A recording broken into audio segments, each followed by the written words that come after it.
Punjabi rajma masala, jeera rice, ghee rice, chapati, naan, ரொட்டிக்கு செம்ம காம்பினேஷனா இருக்கும். எப்படி செய்றதுன்னு சொல்லி பார்க்கலாம் வாங்க. 1 கப் ராஜ்மாவ வாஷ் பண்ணிட்டு முங்குற அளவுக்கு தண்ணி சேர்த்து நைட் ஃபுல்லா ஊற வச்சு எடுத்து வச்சுக்கலாம். குக்கர்ல எண்ணெய் சேர்த்து சூடானதும் 1 பட்டை, 1 அன்னாச்சி பூ, 2 ஏலக்காய், 1 டேபிள் ஸ்பூன் சீரகம், 1 கொத்து கருவேப்பில போட்டு தாளிச்சுட்டு, பொடியா கட் பண்ண ஒரு பெரிய வெங்காயம் சேர்த்து வதக்கிக்கலாம்.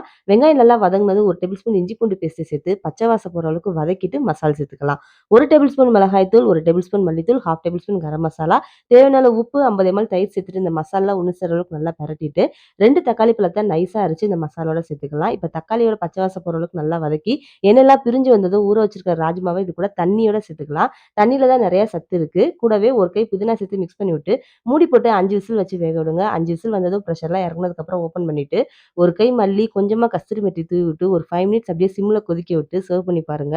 செம டேஸ்ட்டா இருக்கும். ஜீரா ரைஸ்க்கு செம காம்பினேஷனா இருக்கும். ரொம்பவே ஹெல்தியான ஒரு ரெசிபி. High protein food. நீங்களும் இந்த ரெசிபி ட்ரை பண்ணிட்டு எப்படின்னு சொல்லி எனக்கு கமெண்ட்ல சொல்லுங்க. Saturday recipes YouTube channel subscribe பண்ணாதவங்க சப்ஸ்கிரைப் பண்ணிக்கோங்க. Instagram page Saturday recipes follow பண்ணிக்கோங்க. Until bye from Shobana.